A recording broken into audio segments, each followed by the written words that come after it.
Thanks for joining us on the NRT Now podcast, part of the largest Christian music site online, newreleasetoday.com. Sit back and relax as we chat with your favorite artists, introduce you to new artists, and more. Now here's your host, Jake. We are here with the Newsboys, who have a new album coming out soon, Hallelujah. And so we've got Jeff Frankenstein, Jody Davis, Duncan is with us remotely here. He's not with the rest of the crew. And I got to save Michael Tait for last. Just the front man. You always get all the glory, so I've got to save you for last and just give a nod to the rest of the guys here. Thanks, Jake. Jake. That's so not true. That is so not true. Okay, well, just because you have a spinning drum chair doesn't That's really... right. Yeah, it does.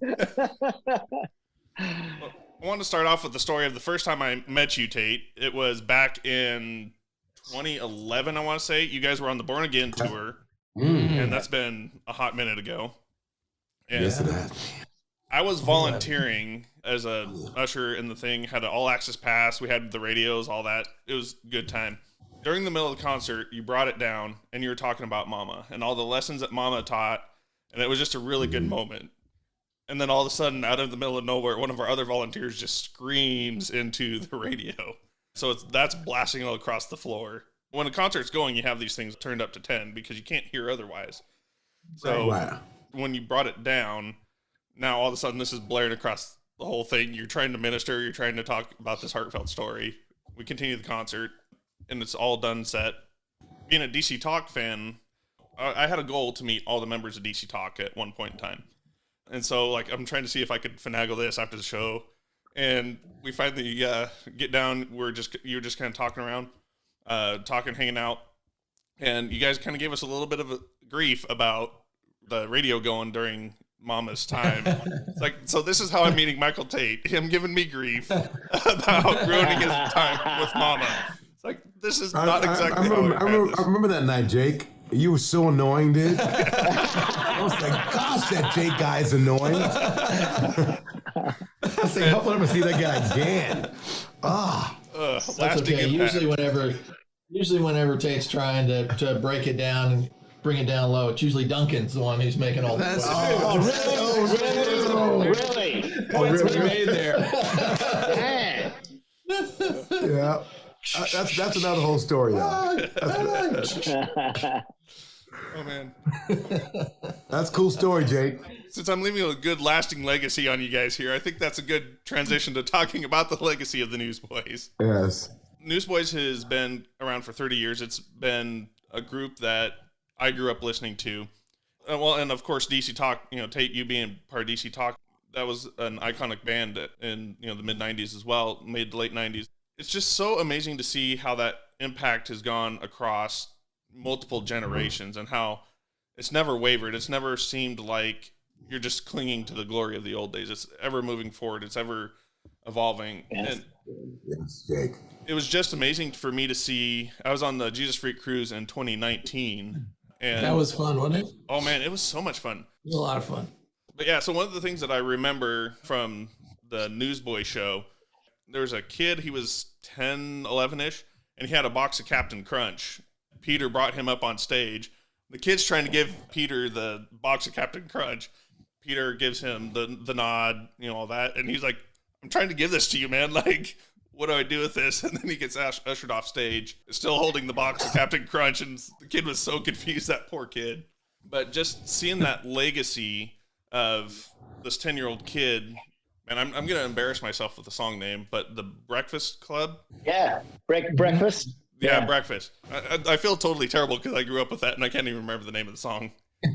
But can you just talk about the legacy and the evolution of the Newsboys over the last little while? I mean, we had the Newsboys United here not long ago. Can you guys just talk about that whole legacy of the Newsboys and Yeah, I mean, it's pretty incredible. Like, I think all of us would probably say that we never imagined that when we all kind of assembled in Nashville in our the early 20s, 90s, and we were all in our 20s, that we would be in these chairs today. I never imagined a scenario in which I'd be sitting here with Michael Tait from DC Talk. You know, we always joke about it. Like, It's just so freaking funny, dude. Jody always says, like, if you think you know where you're going to be 5 years from now, whatever that thing is, it's probably completely wrong. And it's so true. Like, this whole thing has been such an adventure that I just get used to the unpredictability of what's going to happen next. And that's what feels most normal to me, especially after this. My dad's been telling me for years, well, son, what are you going to do when the band falls apart? And I'm like, well, that was, Dad, I've been doing this for 27 years. So when are you going to stop messing? What's your backup plan? Dad, it's been a quarter of a century now.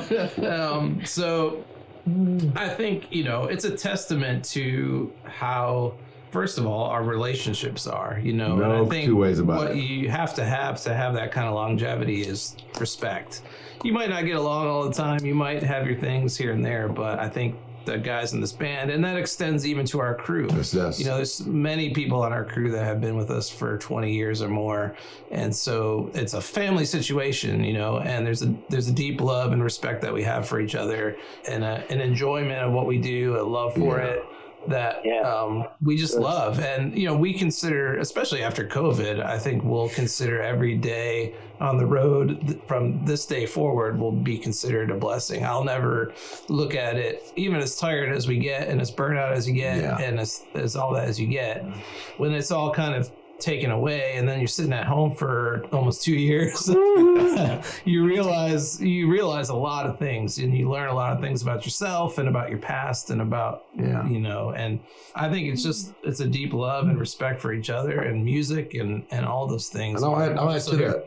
With the music part of it, for sure, staying consistent and trying to grow. Obviously, you can, if you just want to be a legacy band, you play all the old songs and call it Skippy, as we say. Call it Skippy.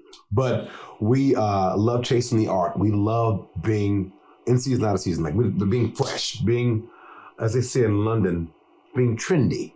What's happening, what's trending. And not in the sense of like, fruitless and weightless, so to speak, but having impact because we got our ear to the ground, listen to culture, listen to the sounds and music. What are people talking about? More importantly, what is God talking to you about as a band? And when you're writing songs and put that into words and music. So Newsboys have that going from the breakfast song to God's Not Dead to Magnetic. We just try to stay in all the eras, try to fill them up. And I want to talk a little bit about United. One of the things that really just amazes me is you have Tait from DC Talk, then now we have Peter Furler and Phil Joel from the OG crew. Just seeing what happened through that whole project and the music that came out of it and the impact that made is just amazing for a music consumer for me to see, from a ministry standpoint. And that's what we did it, Jake. It was a moment, and we did it, and it was good for Peter and Phil, even for all these guys, because I wouldn't hear when these guys were together.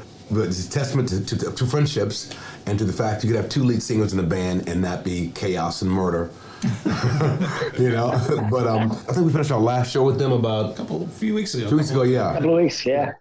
It was a moment. Then it's back to 2.0 and new records and who knows what the next 10 years will be. It was a great time to rekindle relationships too, because when Pete and Phil left all those years ago, it was kind of chaotic at that time. Sure, yeah. Tait came on board. We kind of kept going, kind of kept in touch with those guys, but there was no active friendship there, so to speak. Our paths didn't really cross. No, but yet everybody was moving forward in their thing, and we just didn't really run into them. But yet we had spent all this time, 10, 15 years or more together. So, and all these memories and all these milestones. And all the old songs you played. And all the old songs and gold records and all these things. So, and I think in Peter and Phil's mind, they weren't thinking about where we went after that. Yes. They were thinking about all of that, and that kind of just stopped where it was. So, I mean, if I had even talked to Phil for 10 years. We were on a flight, the same flight coming back from Las Vegas, and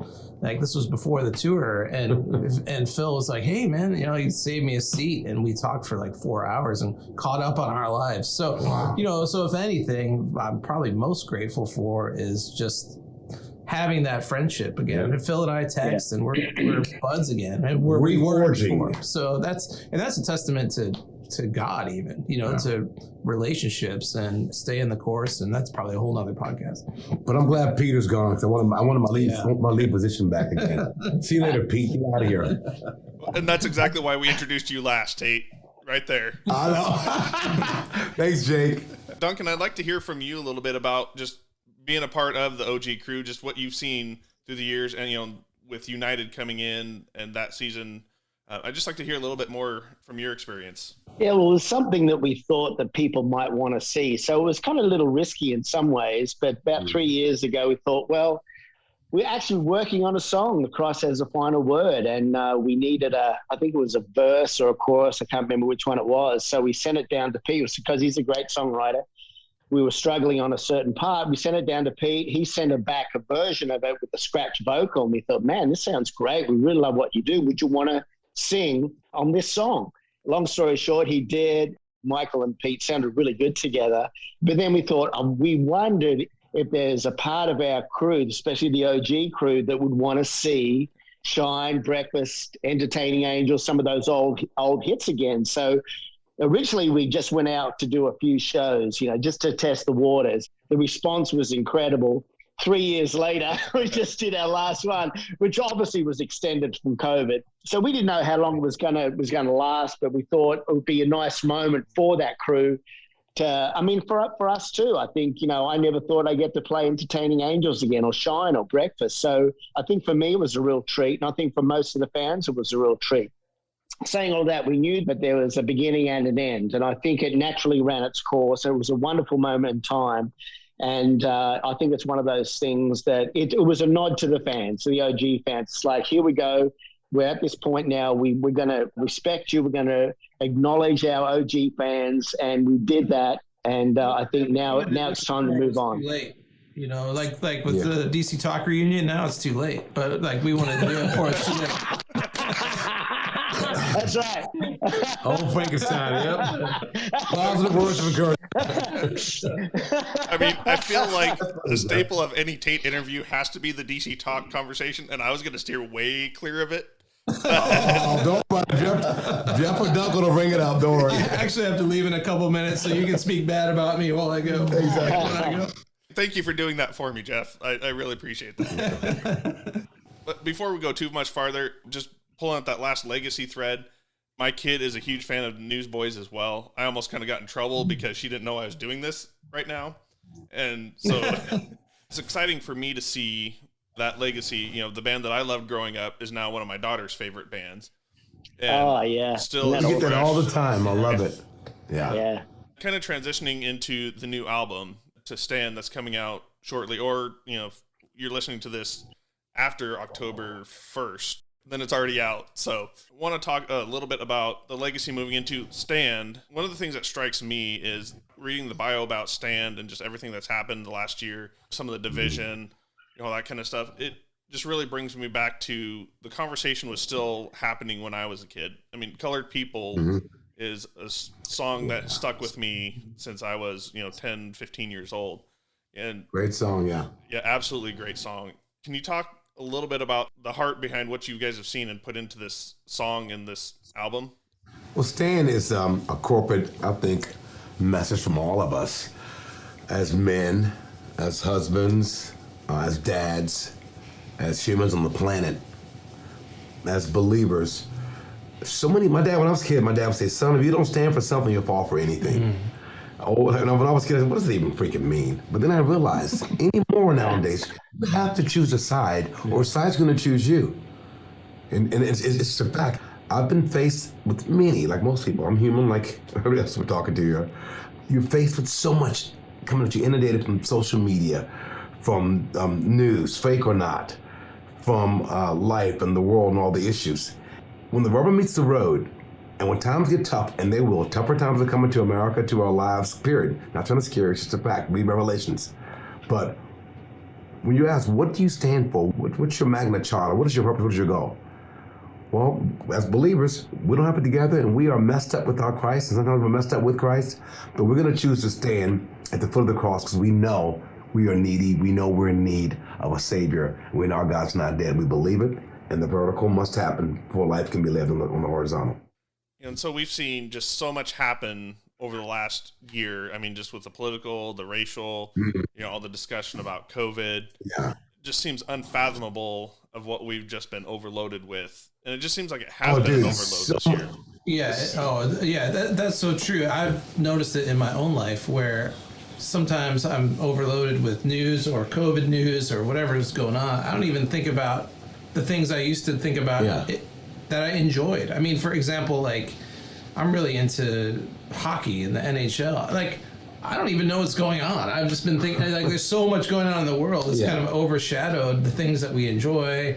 It's a battle, like because at the same time, the Bible talks about being strong and courageous and not fearing and fear not because it's pointless. Yes. And so for me, it's been a great season of just really digging into figure out what I believe. And I think that's why we've seen such a division, because I think there's been, even in Christianity, there's been a certain segment of believers that have just walked away from the faith. Yeah. But at the same time, the rubber has met the road for a lot of people that were kind of weak or sitting on the fence or kind of wanted to play it every different direction, play a card at each table just in case that all of a sudden that wasn't like really possible to do anymore. So, and we've seen people that we've been friends with for 20 years just say, I don't believe this anymore. Yeah. And it's like that to me, a lot of that's like, it really makes you think like, well, if this, what do I believe? If this guy could just walk away from it that easily and pretend like he discovered that Christianity is not true, even though it's been around for 2,000 years and seems like it's pretty established. Yeah. Like, and this person thinks he's the guy who figured out that it's not true anymore. Figured it out. All by himself. It's a really bizarre world we live in. I think one thing we kind of suffer from by living in such a prosperous country is that we have the luxury to have that doubt. Yep, that's right. It's a lot more serious.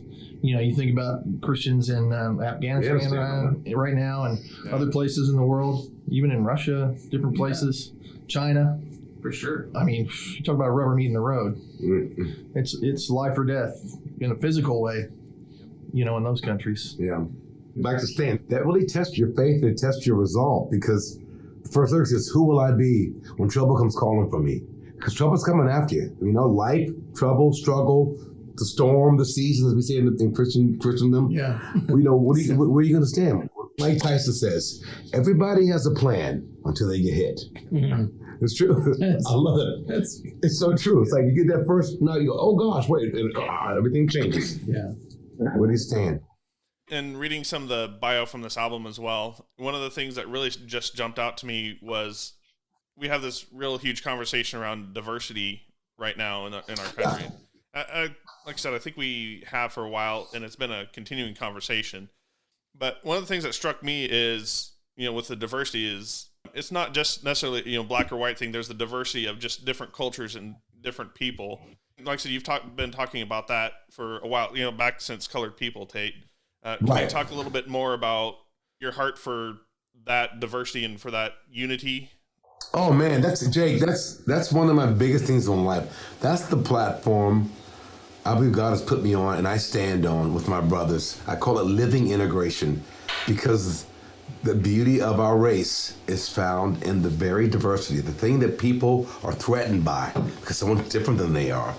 That is what makes us strong. It's a beautiful thing. We can learn, not to sound cliche, but we can learn to get along. It's like you hear all these songs about coming together and getting along and we're all the same.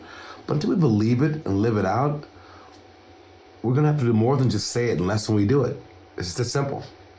We actually do it and realize, okay, wow, this is a beautiful thing. We all bleed red blood, as Mendoza would say. So yeah, I mean, anytime I can talk about it from stage, more importantly, live it out.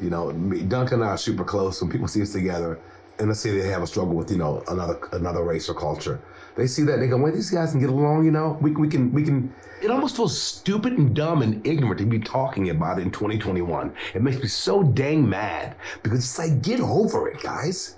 We got COVID in the world. We got terrorists in the world. We got famine in the world. We got things to worry. This is the least of our worries. We're human.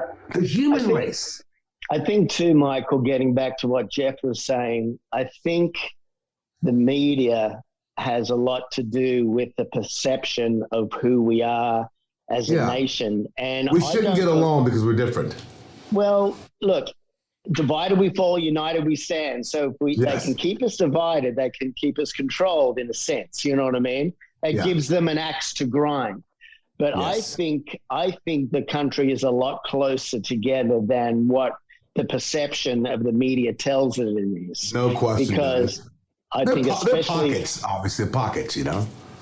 Yeah, I think especially this generation. I think maybe past generations there was division. Of course there was, and we know that for a fact. But I think now, I mean, we would never have had our first black president if it wasn't for a lot of white people voting for the first black president, right? You said that, buddy. Because a minority cannot vote a president in. You're right. Well, there's only 10, 15% of the population is African American. So if it was just the African Americans, we would never have seen our first black president. Now that wasn't the case. A lot of white people obviously voted for a black president. So I think we're a lot further down the road than what we're being led to believe. And I think there's a lot of people that have vested interest in keeping us apart rather than bringing us together. I agree. And just talking about it from a biblical perspective, from a Christian perspective, the song Stand, one of the things that I think has really changed for me in the last year or so watching this is not about picking a side. It's not picking, do I believe this over here? Do I believe this over here? But it's loving my neighbor, either literally next door or that person that's a different culture than me, whether it's a different race or if it's a different credo or whatever that is. It's just about loving them for being a God's creation, for being a child of God, as opposed to whether I agree with them if they're on my side or in my camp or whatever you want to say there. The Christ option, where you stand should be loving that person, whether you agree with everything that they do or not. Yeah. Absolutely. I couldn't agree more. Who thought it ever worked? A white guy from Aussie and a black guy from DC being best mates in the world. I mean, this shouldn't work, right? I know, right? On paper. We on paper, right, as far as what we're led to believe, I mean, there's no way that these two worlds are going to come together. Well, that's so not true. I think Michael and I in particular have a connection we're brothers. Yeah. We're just... It's a bunch of hogwash, Duncan, the other side. It is. It is, at the end of the day. I'm not ignorant to the fact that in years gone past, there's been some horrible things done between both races that should never have happened in the first place. Yeah. I understand that, and I don't want to belittle that. But I think we have to move forward. We've got to move forward, and the only way to move forward is for us to come together and say, look, I may not understand you. I may not understand where you're coming from culturally, but I don't care. I'm going to love you anyway. And I think that what you were touching on, Jay, because that's exactly where God wants us to be as a nation. Not say, hey, look at you, you look different than me, so I don't like you. That's very small-minded. It's very immature. And literally, I don't think it's how most of the people in this country think. That's my take on it anyway. As we kind of start wrapping up the episode here, I want to talk a little bit about what went into the album. One of the things that went into this album was time, the gift of time that you guys have had through this crazy season. We got Duncan down here who obviously has hit the gym and got pretty swole through his gift of time. Just want to talk a little bit about what all went through into this album, having the time to sit and ponder and reflect and take a really good amount of time for this album. Yeah, well, it really did. I think for the first time in the history of the band, we had an opportunity. Because we weren't touring, usually you're touring, you're gone for 3-4 days a week, you come back, you do your part, and then you leave again. So, and because there's so much time pressure, you tend to settle for less. But because we had the time, we weren't leaving all the time, we had an incredible opportunity to really go in and massage the music, massage the song, polish it up here. No, that's not good enough. Let's do it again. Let's rewrite this verse. It's just not good enough, because we had the time. And I think one of the wonderful things is I think we've done one of the best records. I think we've explored musical opportunities. I mean, we've got a reggae song on the record. We got something that maybe the Jackson 5 might have done. So we've really had the time to explore these musical avenues that Newsboys haven't done in the past. So I think it's a wonderfully well-rounded, one of the best crafted records that the Newsboys has ever done. And I think because we had the time, the band really immersed ourselves into it. And it's a great compilation of who the band is at this point in time. As the old saying is, time waits for no one. And that's during COVID the same way. We had time, either we used it or we would waste it. I was like, we cannot come out of COVID. I feel like if we came out of COVID without a killer record, thank you, God, for that. And when we had the time to really craft every song and massage the chorus, and if it wasn't right, we need to go back in and make it right. That would never happen in a touring year. Ever, never, ever happen. Now that we had this year off, of course, we were all terrified at first. We're thinking, oh gosh, music over? Will there be more live shows? At one point, it kind of felt really bleak. But we kept our nose to the grind and said, God, this time is a blessed time. Look at it that way. You get thrown tomatoes, what do? You make tomato juice. We all had COVID physically, and so we were challenged that way. But for the most part, it was the silver lining in the COVID cloud, this record was, and the time we had to put into it. I love serving our fans up with something special because they're so loyal and and we're all hungry for the word and for the message. So and God gave us this talent. Let's be diligent and make the best art we can make. That's what we did. Yep. So I guess we'll kind of wind down. We'll close with, given this gift of time here, what did you guys learn personally? What was the personal effect of you guys having the extra time? It made me slow down because people that know me, I'm usually going I'm like a bullet, man. ADD, HDDDD, ADD. I'm on it. I'm doing it. I'll see you tomorrow kind of thing. And it made a guy like me slow down because the whole world did. Jake, we all had to go, what in the heck is going on? It affects a lot of people mentally. I mean, mental health in America rose. I forgot that. I saw some numbers the other day. It was pretty shocking, which proves, once again, I'm going to get political here, but we're not meant to be locked down, over this long period of time. I don't care what's going on. The flu's in the world. There's all kinds of, in other words, we can't let this thing change our lives to this point. But that's not the ball game. My point is, it made me stop. And it made me reconsider all kinds of things. My walk with God, my life with my friends. Do I love people well? Where do I stand on issues that I might have flip-flopped on, I might have written the fence on, but knowing that life came down to a point, like COVID brought some clarity to us all, believers and non-believers, that, hey, life is short and times are dark. So you do the math. I think for me, this was the longest period of time since the band started where we haven't toured constantly. Moved into a new house and a new property. It was nice to be able to spend the year and a half like making it a home instead of being gone most of that time, and to be there with the family and the kids. And it was a rejuvenating sort of thing. For me, it wasn't. COVID has not been. I mean, I'm an introvert, so hey, it was like, great, everything's locking down. All right, well, my life didn't change. The only thing that changed about my life is that I didn't leave 4 days a week to go on tour. Yeah, I was just there with my kids, my wife. Which is kind of cool at first, and then it got. Yeah. Well, yeah. I mean, you do got to make a living, so there's that aspect of it. But it was a very positive experience for me. But it also made us really appreciate touring and what it is we actually do. And so I'm ready to get back to it. Come on. Well, we appreciate you guys spending the time with us here, and we're looking forward to the new album and the tour that's coming out. 2 tours, actually. Yeah, that's right. Going out with Frank and Graham. We'll be doing 8 dates, I think, with Frank and Graham coming up in a week or so. Yeah. Yeah, so excited about that. Rock and roll.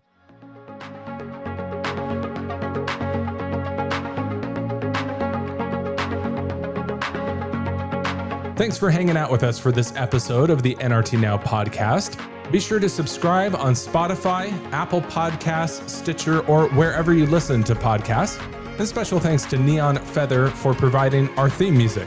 Make sure to check out newreleasetoday.com and our socials for more great content. See you next episode.